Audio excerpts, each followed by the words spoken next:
And hello, Josh. Good morning. How are we? Yay! Good. Well, thank you so much for being here. Excited to have you.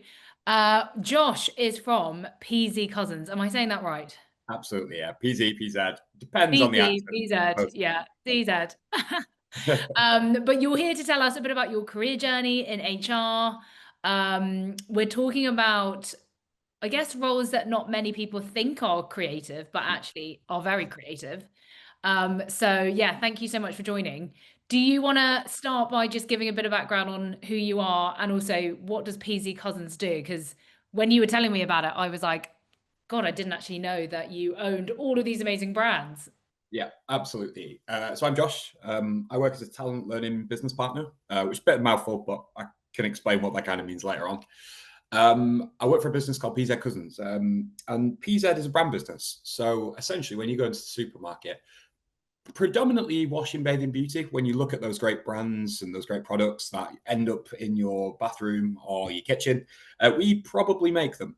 So think about things like Carex, the hand wash, Original Source, the shower gels, Imperial Leather, that lovely foam burst, Saint Tropez fake tan. So all of those things. So we are a brand business, a marketing business, essentially, with some great products.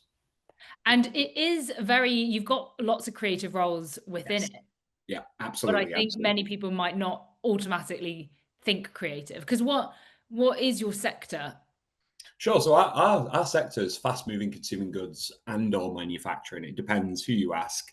We do both. So, a very large part of our business is factories where we make the products physically. So you go there and there's engineers and people on the lines and production operators. And then head office, you've got pretty much every role that makes the world go around, right? So you've got your supply chain teams, your HR teams, your IT teams. You've got you've got the commercial guys or the sales guys. It's a pretty big ecosystem of lots and lots of different opportunities. And what are more creative, I guess, focused roles? Sure. So my role is definitely creative, and we could touch on my role later. But because we're a brand business, you can imagine the marketeers, particularly the brand managers, so those people who own the identity of the brands, are super creative roles. Yes, there is a part in if we spend this much money on this marketing campaign, how much money do we get back? So that kind of return on investment work. But a lot of the time, you see our marketers looking at new pack shots, new designs, new what we call new product innovation. So if we have a shower gel, how can we have a seasonal shower gel that celebrates Christmas? How do you sell a product around Christmas? What kind of pop-up campaigns do you design? So the marketing roles are extremely creative roles. They essentially take a brand equity or an identity and say, how can we sell this to the world and make this brand really come to life? And that's anything from making videos to making, product shots that you see on Amazon to doing pop-up events. Filming brand events. So when you see TV adverts, the brand guys are behind the scenes making sure all those adverts go to plan. So yeah, the marketers have a really really creative, quite fun job actually. I've seen on TikTok that lots of people are doing their own kind of product commercials. Yeah, yeah. Have you ever had anyone send you their own product commercial? We have, yeah. It's tricky because with your being a PLC and you've got your IP, right? When kind of consumers make really cool brand stuff, they send it to us. We're like, that's great. You might get in trouble if you do Oh, that. So intellectual property is always one of the, great, do those kind of things, but also we do own the IP, so we need to be careful here. We've definitely worked with passionate people though, and co-created things. mm, Yeah, you can get into muddy waters when you start creating things on behalf of a company and going, "Hey, yeah, I did yeah, this," and you go, that's "Please true. don't do that without our permission." So yeah, But no, I didn't it's think about that. interesting. Yeah. Yeah. And how many employees do PZ Cousins have? Like So where are you based? yeah, sure. So we have nearly 3,000 employees, and we're based across Africa. So predominantly Nigeria, Ghana, Kenya. We're based in the oceanic regions, so Australia, New Zealand, Asia. So big population in Indonesia, Thailand, China.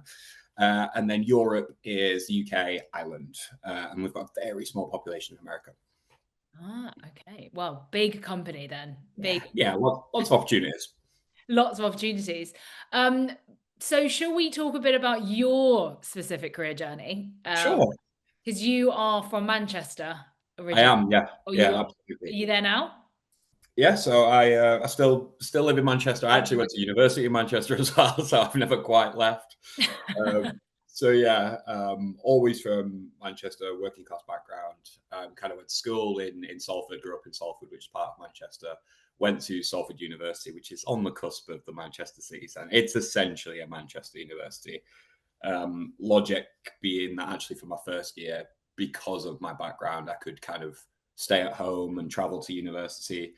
What quickly then happens is you find out you're missing out that true university experience. So for my second and third years, I moved away, which, only 6 or 7 miles down the road. So when I ran out of money and I went home, I was like, please give me some food, mum. It kind of worked. But yeah, always been in Manchester, went to university in Manchester. I actually did a business degree with HR. Reason being, before I went to university, actually, I did a HR apprenticeship. I didn't really know what to do. Went to college, didn't think university was an option. I was like, it's too expensive. I can't afford it. I don't really. No one in my family's been. So I did an apprenticeship. And then I had a few friends that had been to university. I got some advice when I was doing my apprenticeship that university could be an option, and it didn't matter what kind of background you're from, you can make it work. So I took that advice, and after a year of the apprenticeship, I went to university, did my business with HR degree. Didn't know what I wanted to do. I was like, done a HR apprenticeship, maybe that'll work out. And then yeah, I've done lots and lots of different HR roles actually. Some not at all creative, some not at all exciting. The kind of career I've ended up in is a specialist part of HR, and we call it talent. And talent touches lots and lots of different things. So talent is kind of that ecosystem with people. So how do you attract talent? So you think recruitment and employer brand, which is almost like what the marketers do to make you buy products. We do that to make you buy the business and say, oh, PZ Cousins is a great employer. That's what employer brand do. So we kind of sell the business identity. And then when you get in the business, we go, okay, we've recruited these amazing people. What do we do with them? And that's kind of all the other talent stuff. So it's talent management, where you're looking at grad schemes and moving people through, or early careers. It's talent development. So how do you develop skills in people and help them grow and flourish and have amazing careers? It's talent mobility. So actually, when people start to say, hey, I'd love to work in the Asia office, facilitating those global moves and looking at it. So it's essentially that ecosystem that touches everything. We also kind of work really closely with D&I and engagement. So we get what I like to say is the fun stuff. And I'm sure some of my colleagues go, no, there's some parts of HR are better, but we definitely get the fun stuff. And we definitely get the most creative stuff as well. And when did you think of HR? You said you started with the HR apprentice. So Yeah, did you even know what HR was? Was it I just had no idea. I had no idea. It was a dual role, HR operations and graduate recruitment, and it sounded amazing. I worked with this a fantastic organization that helped get people apprenticeships, and this was just marketed as a business apprenticeship. So I was like, oh, business, generic. I'll work in business. And then you land in HR, and HR has this really odd misconception where it's the hirers and the firers, and it's not a trusted function. I think the biggest commodity in business is people, and the HR function is responsible for getting the best out of people. That's what we do. In fact, what we do is really valuable. And yes, there are some unfortunate things we have to get involved in, but it's usually the business and the leadership teams that have had to make those really difficult decisions. And the HR team step in to make sure it's done properly and legally and fairly, and we put people in the heart of the decisions. So we've actually got a really good job that kind of cares for people. And yeah, people don't really understand that. And I definitely didn't understand that. I told my friends who worked in HR, they go, oh my God, you're a grim reaper. You're going to be sacking people. I was like, oh, is that what people think? Yeah, well, I think they do, and I think that's the Yeah, misconception of HR. exactly. And I think when I'm talking to all of these different creative employers, every single organization has an HR department. Yeah. So actually, the skill set that you're learning means that you could work for any Any, company. yeah, absolutely. Absolutely. And HR are so important for many reasons. You have the kind of operational and legal stuff you need to do. So your policies, your processes, I want to take holiday. What's my entitled to that? Well, it's HR that kind of write that policy and facilitate that process. It's when you start as a new starter, who are there making sure you're onboarded properly and you meet your team and coaching your managers through that. Well, it's HR. When you're recruited to the business, the first person you speak to is someone from HR. When you're thinking about your learning development, you're probably going to come to my team and say, hey, how do we develop and get on around here? Well, guess what? We work with the business and design all of that. Your engagement surveys to tell the business how you feel. We're hand in hand with leadership teams, making sure those engagement action plans happen and we make the business a better place. Your diversity and inclusion team sits in HR. Your payroll team sit in HR. The people paying you your monthly pay, but also your bonuses, right? we help define the bonus structure. Yeah. So we're truly involved in kind of that ecosystem in business. And, biased, but it's a really, really important function. No, 100%. And what type of person would you say would be a good skills, good qualities to work Sure. Resilient, resilience and adaptable, and being able to manage things that you don't always have an answer to. Thing is, with working with people are complex and they're different, and you can have the same situation 5 times and it's different because different people are involved. So that emotional intelligence and all the skills that come with that, empathy, adaptability, resilience, being a great listener, absolute fundamentals of HR. Technical specialist skill sets, it really depends on the role. To work in my team, I creative. You have to be creative. We're designing e-learning solutions. We're designing, the employer brand proposition. We're looking at really, really cool ways to bring things to life. I love, my team is full of creatives because we create stuff. If you're navigating a reward or a compensation and benefits role in HR, very numerical, you've got to be good at Excel, right? So it really depends on the role, but people skills and emotional intelligence, irrespective of the role you work in HR, are so important. Okay, so you've got to be, and it doesn't matter if you are, say, really confident in talking to people. Would you say?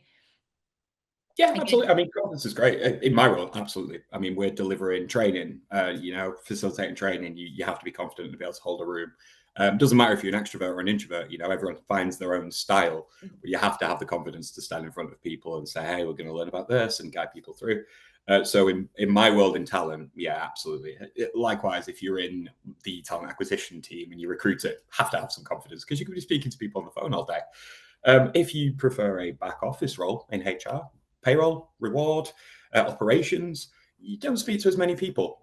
So confidence, a little less important, but I would hope that you showed up in a team meeting and had the confidence to tell everyone what you were working on and ask for suggestions. So confidence is a key skill throughout business for sure. How much you need and how often you use it will depend on the role. If you come into work in a talent team, you've got to be confident. And you develop confidence, right? I've always been quite confident, even in my first roles. In a corporate environment, I was a bit kind of like, oh my God, am I allowed to say these things? Am I allowed to speak up? So confidence is something you develop and will continue to develop. And your style is something you continue to develop. But yeah, confidence is key. Confidence, emotional intelligence, for sure. Being able to work in a team, because HR is never one person. Yeah, that is a team. Big teams of people, and you work with the business. So being able teamwork, collaboration, being able to bite your tongue and not swear was some feedback I got very early on. Being a Manchester working class boy, I've got a bit of a potty mouth sometimes. Don't do that in a business. That's probably something I learned very quickly. Don't do that. And coming from a working class background, what were the challenges that you faced kind of getting into the industry, and how did you overcome those? Yeah, sure. So there's different challenges. So university was a challenge because I thought it was unattainable. And even with the student loan support, I still couldn't afford a full year's worth of rent and food. And I didn't have a family to fall back on to help me pay. I could go home sometimes to my mum and she'd give me a couple of things. But I had to work through university, and many of the people who went to university had to work. But that's okay. You get your work experience, you gain skills in a different way. But yeah, it's definitely challenging managing, 20 hours working in hospitality with, your full-time studies, etc. That will always be difficult, but hugely rewarding. When you start to look to apply jobs, what I found is people that came from better backgrounds than I did, they had family friends or family that had been there, they'd done that, they had advice, they could coach them, they could mentor them, they could just give them really invaluable things to help them get better opportunities. I didn't really have that. I kind of got to third year of uni and was like, oh God, I don't really know what I'm doing. I applied for a graduate scheme. How do you write a CV? What do you do this? And University of Salford were quite good at helping. But I didn't have kind of that network of people that I felt I could tap into. In actuality, there's loads of great support out there if you know where to find it. I didn't know where to find it. So I found that whole trying to find a graduate experience really daunting. And then when it came to, interviews and how do you show up and how do you do it was just such a minefield leaving university. And I was thinking, oh my God, I have no idea what to do. I don't know how to get these grad schemes. And then fortunately, actually, I did get offered a grad scheme and I didn't take it because at the time I was like, what kind of business fits me better? And I didn't go down the grad scheme route because the business, the manager, the kind of background of the people I spoke to aligned more to me. And actually, it was more of a heartfelt decision of what type of business I wanted to work for, other than that logical, well, if you go there, you're on a grad scheme, it's going to be a really, ironed out path. You're going to succeed. I wanted to work for a business that felt right for me. And I felt like I belonged and felt at home. I didn't want to work for this kind of big corporate machine. So yeah, lots and lots of different challenges. It's the financial challenges. It's the network challenges, and it's just that I don't know what I'm doing. I've come to university. I don't know what to do. I know 100% that imposter syndrome. And so what advice would you have for people who are, they don't have the networks, they don't know where to go? For sure. I imagine your university has an employability team, or your college. Lots of colleges now, even if you don't go to university, which, by the way, society is becoming much warmer to people not having degrees. It's kind of okay now, thank God. There's a lot more degree apprenticeships, etc. But if you do choose to go to university, you will usually have an employer hub at the university. Those guys are great. They help me loads. I could just sit down with them and say, hey, how do I write a CV? What tips have you got for interview practice, etc., etc. So the university's employer hub are fantastic. Ours was called the Employability Hub. I don't know what yours will be called, but there'll be some team there to help graduates. Exactly. Yeah. Careers, yeah, exactly. So go to them. They're fantastic. We're in the age of AI, right? And you take AI with a pinch of salt. But if you kind of want a rough idea of how a company might approach a grad scheme, you can plug it into ChatGPT and say, hey, what's the interview process at this? And it'll have to be a big company, right?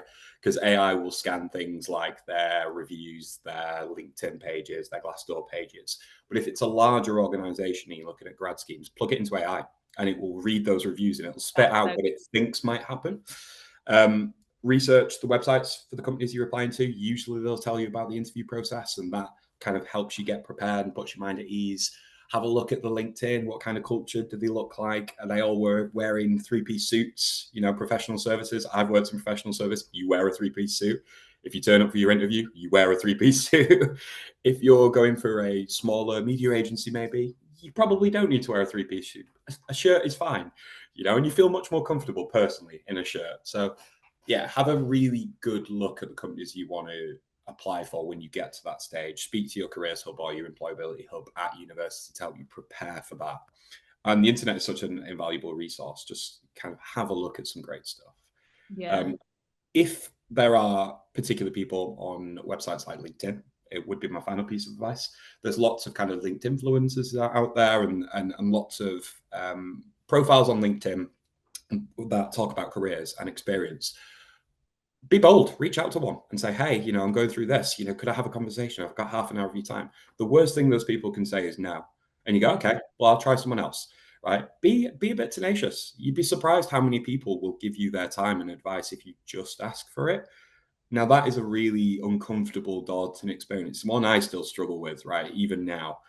But most people will say yes, and they will give you some great advice. And you can do it. You can just go up to someone and say, "Can I have a conversation with you about this?" The worst thing they can say is no. I agree. I agree. And now, you can pick up the phone, you can do like video calls, so you don't actually have to meet them physically. Exactly, Um, exactly. and even if you just say, "Can I borrow 10 minutes of your time?" I feel like most people will probably say yes. Definitely, definitely. I mean, if anyone on the call approached me on LinkedIn and was like, "Hey, great talk today. Could we chat about something?" I absolutely would find a time. Maybe not tomorrow, but within a week, yeah, sure. 10 minutes is fine. Most people will give you their time, particularly if they're passionate about what they do. Great. Well, I'm sure you're gonna get floods of emails now after this. Yeah, careful Um, what you wish for, Josh. exactly. But yeah, our time is already up, Josh. But one more, I guess, nugget of advice for you. Like what would you tell your younger self to do Yeah. differently, or how would you It's okay not to know things is the biggest thing. And it's stuff I tell people in business now in my talent role, right? It's okay to not know the answer. You're allowed to say, I don't know. What it's not okay to do is then to sit on the fact you don't know. If you don't know something, go and find out, learn. Like the best thing we've got on the planet is our brains, right? Just learn. You don't have to know the answers. No one's going to think of you badly if you don't know the answers. We're all trying to figure it out. Just keep learning and growing, and it could be quite humbling to be like, I don't know the answer. I feel like I should know the answer. Why? It's okay. Go and find out the answer.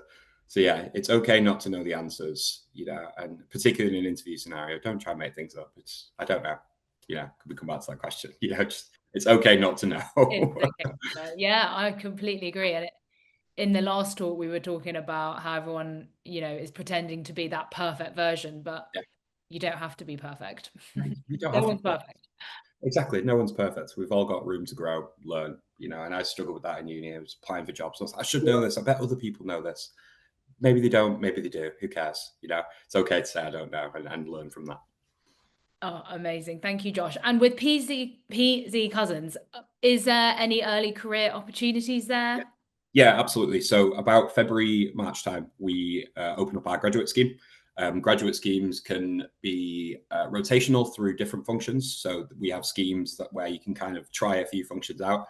And then we have specialist functions. So you could do a HR graduate scheme and end up working with me.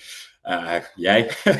You can also do things like brand and marketing graduate schemes to work with some of our brands and kind of rotate across them. So yeah, February, March time, our grad program's open. Amazing. Well, hopefully you'll find them on Eric, hopefully, and then also PZ Cousins website. But Absolutely. I'll put that in the link in the chat now. But thank you so much, Josh. No problem at all. Thank you so much Pleasure for having to meet me. you. Speak to you Cheers. soon. See you Bye. soon. Bye. Bye. Well,